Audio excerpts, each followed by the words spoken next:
Let's bring in our guest now. And David Glass is a divorce lawyer in Los Angeles who's represented plenty of high-profile clients over the years.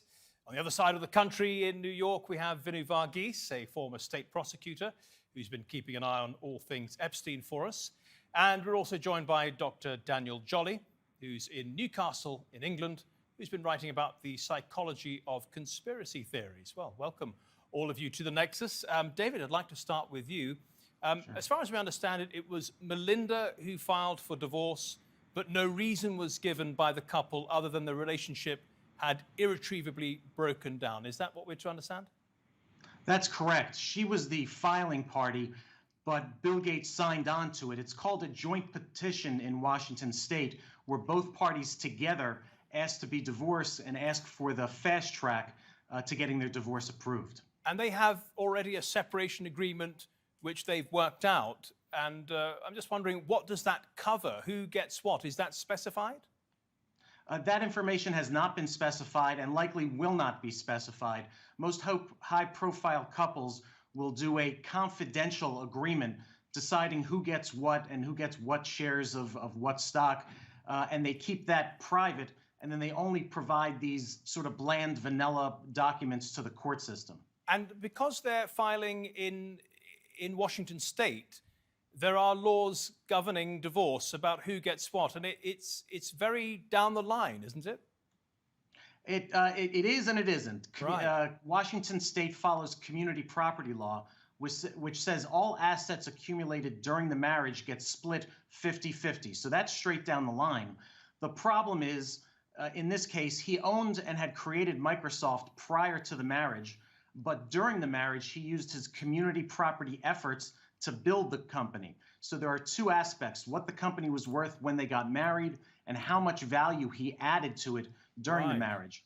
Those are calculations that could take up to a year to figure out. Wow. So when the pundits say that Melinda Gates is likely to become, the second richest woman in the world after Jeff Bezos' ex-wife, do you think that's about right, or would she exceed that amount?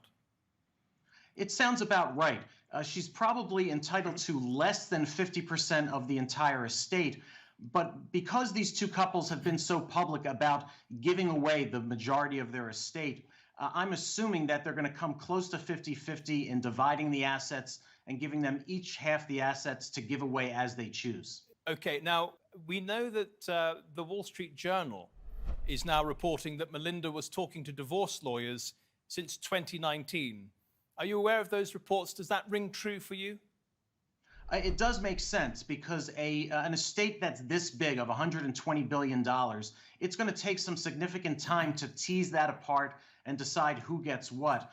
That would have been done by a team of lawyers and forensic accountants, and it very well could have taken the 2 to 3 years since then to figure out this deal. Now, what's interesting, and what the link that's being made here, is that in October 2019, Bill Gates' relationship with Jeffrey Epstein was made public for the first time in an article in the New York Times, which reported that Bill first met Epstein in 2011 at his mansion in Manhattan. Let's just take a look at the picture. You can see them there with James E. Staley, who was a senior executive with J.P. Morgan, and the former U.S. Treasury Secretary Larry Summers. Now, bear in mind, by this time, 2011, Epstein was already a convicted sex offender.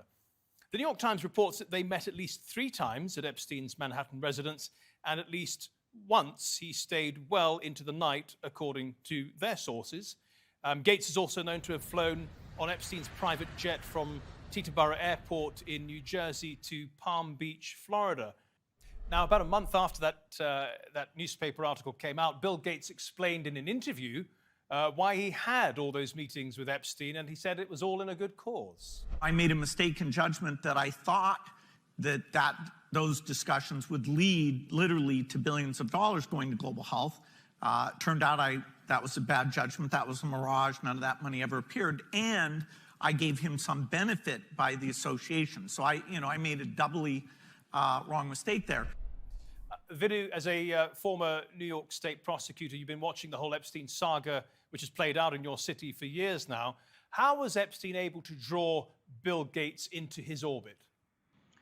I mean, the reports themselves in the New York Times and the Wall Street Journal describing Epstein described him as this handsome, charming man who just attracted people to him. So, I mean, that it could be that, his charisma, his donations, his fake Harvard affiliation, or it could be simply that, he brought these people over and brought them young girls. I mean, this is the subject of an ongoing investigation with the U.S. Attorney's Office here in Manhattan. And that involves also the continuing case against Ghislaine Maxwell. So, obviously the internet is ripe with conspiracy theories as to how Epstein died. And I've spoken about Epstein on your program. I've spoken about him on CBS This Morning and a number of news programs. The thing about the whole case is that this web is expanding, and from obviously the investigation, the case against Ghislaine Maxwell is not over; it's still proceeding. Yeah. And many people believe that she will flip and maybe open up the floodgates to a number of people that are going to be prosecuted in the future. Now, Vinu, in the case of Bill Gates, obviously there's no accusation of any impropriety. It's just as he's already admitted himself, it was bad judgment. He hoped that Jeffrey Epstein would raise billions and billions of dollars for good causes, and he had good reason to think that, didn't he? Because Jeffrey Epstein was the kind of man who had access to everybody, including Bill Clinton and Donald Trump and so on, at some point during his sordid career. I'm just wondering if everybody in that sort of high society, wealthy society, by 2011, which was their first meeting, would have known that he was a convicted sex offender. He was convicted in 2008.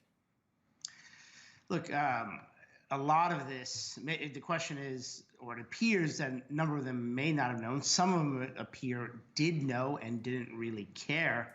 I mean, there was publicity regarding Epstein when the case occurred, but 2008 is not today. It's not even a few years ago with the intense scrutiny of social media and newspapers. So, I mean, basically, Epstein was able to function for a decade without much scrutiny as to his criminal conviction in Florida. So, I mean, it's possible.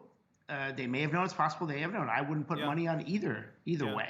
On either side of that coin. Some of the people quoted in the Wall Street Journal article who have spoken anonymously from the Gates Foundation said we had no idea that he was, he had that record. I guess time will tell.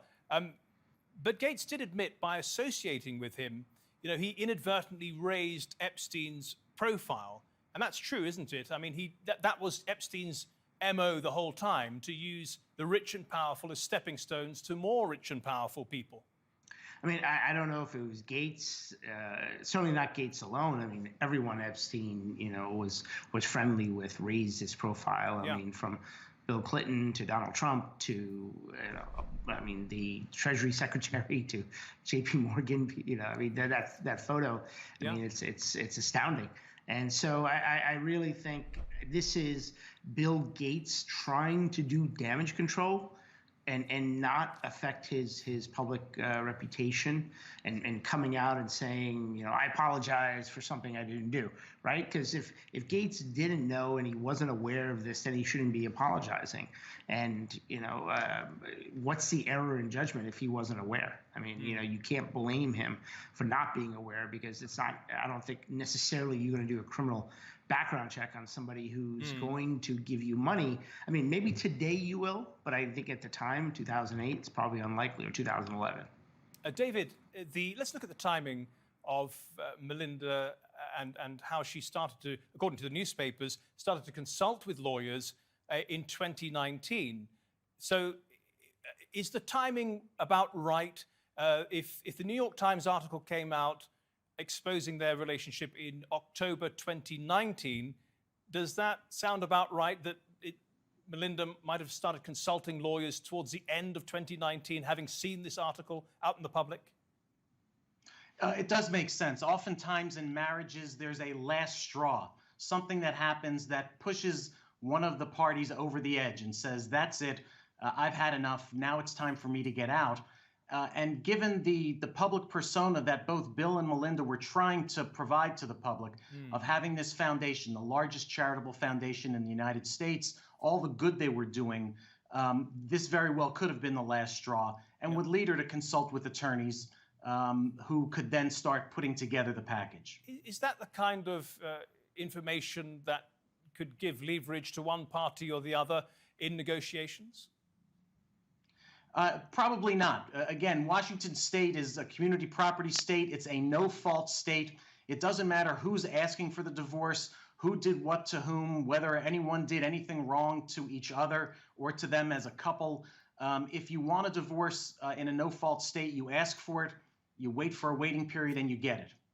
Now, you mentioned the foundation. Let's have a closer look at it. The Bill and Melinda Gates Foundation was